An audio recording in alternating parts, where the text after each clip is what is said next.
ایک وقت ایسا آیا کہ اللہ تعالیٰ نے حضرت ابراہیم کو بہت زیادہ مال عطا فرمایا. اتنے اونٹ گنے نہیں جاتے، گائیں اتنی زیادہ کہ شمار نہیں ہوتی، بکرے بکریاں اتنی زیادہ کہ شمار، بہت زیادہ مال اللہ نے عطا فرمایا. اور ابھی کچھ عرصہ پہلے آپ پیچھے جائیں نا تو جو لفظ مال تھا وہ روپے پہ تو بولا ہی نہیں جاتا تھا، وہ جانوروں پہ بولا جاتا تھا. بہت زیادہ مال اللہ نے دیا، بکریاں، گائیں، اونٹ، بیل، بڑا کچھ.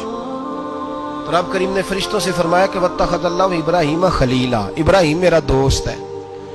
تو فرشتے کہنے لگے یا اللہ جسے اتنا کچھ دیا جائے اس نے دوست تو بننا ہی ہوتا ہے، وہ نوازا ہی بڑا ہے، اتنا مال، اتنے کھیت کھلیان، اتنا کچھ. اللہ کریم نے فرمایا جاؤ آزمائش کر لو، امتحان لے لو. فرشتہ امتحان لینے پہنچ گیا. حضرت ابراہیم کے جانور چر رہے ہیں چراگاہ میں، حضرت ابراہیم بھی ہیں، غلام بھی ہیں، بہت بڑا ریوڑ ہے. آپ تشریف فرمائے. ایک فرشتہ آیا تو کھیت میں چھپ کے بیٹھ گیا اور بلند آواز سے کہنے لگے سبحان اللہ والحمدللہ ولا الہ الا اللہ واللہ اکبر. اب وہ حضرت سیدنا ابراہیم علیہ السلام کھڑے تھے تو وہ کھیت میں بیٹھ کے تسبیح پڑھنے لگا سبحان اللہ والحمدللہ ولا الہ الا اللہ.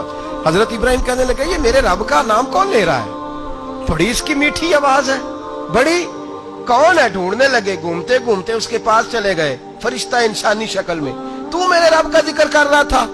اس نے کہا میں ہی کر رہا تھا. فرمانے لگے یار ایک دفعہ پھر نہیں کرتا؟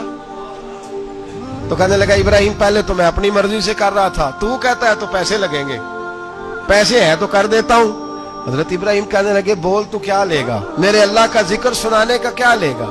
کہنے لگا جتنی بکریاں آپ چرا رہے ہیں ساری دے دے تو میں اللہ کا ذکر سنا دیتا ہوں. آپ نے فرمایا بس جا تیری ساری ہوئی، میرے رب کا ذکر سنا. اور پھر شروع ہو گیا سبحان اللہ الحمدللہ ولا الہ الا اللہ واللہ اکبر. حضرت ابراہیم علیہ السلام کیف میں یار پھر ذرا سنا، نا علما وچ پھسا سانو تو یار دی گل سنا سانو، ذرا دوبارہ سنا. میں پھر سنایا، ایک دفعہ پھر کہا. فرشتہ کہنے لگا بس جی آپ کے پیسے پورے ہو گئے. حضرت ابراہیم کہنے لگے چل ایک دفعہ اور سناؤ. کہنے لگا پیسے لگیں گے. تو کیا لے گا؟ کہنے لگا گائیں بھینسیں ساری میری. فرمایا بس یار اتنی قیمت، تو سنا صحیح، سارا کچھ ہی تیرا. پھر شروع ہو گیا سبحان اللہ والحمدللہ ولا الہ الا اللہ واللہ اکبر. گائیں دے دیں، بھینسیں دے دیں، وہ ذکر سناتا ہے. حضرت ابراہیم کبھی مچلتے ہیں، کبھی روتے ہیں، کبھی آہیں بھرتے ہیں. تو میرے رب کا نام لے رہا ہے، ذرا پھر سے لے. کیف جاری ہے. کہنے لگا بس بھائی. حضرت ابراہیم فرمانے لگے تو اور لے لے جو لینا ہے، مجھے ذکر سنا. اس نے کہا ابراہیم بکریاں میں لے چکا، گائے بھینسیں میں لے چکا، اونٹ رہ گئے، سارے لے لوں گا پھر ذکر سناؤں گا. فرمایا کیا تیرا ہوا تو ذکر سناتا رہے، میں دیتا ہوں. دے دیا. کچھ دیر ذکر کیا تو اب خاموش ہو گیا. حضرت ابراہیم خلیل اللہ علیہ السلام فرمانے لگے ذکر سنا. کہنے لگا ابراہیم اب تیرے پاس دینے کو کیا ہے؟ ہر چیز تو میں لے چکا. آپ فرمانے لگے یہ گائے بھینسیں بکریاں چرانے کے لیے تجھے کوئی نوکر ملازم بھی تو چاہیے نا.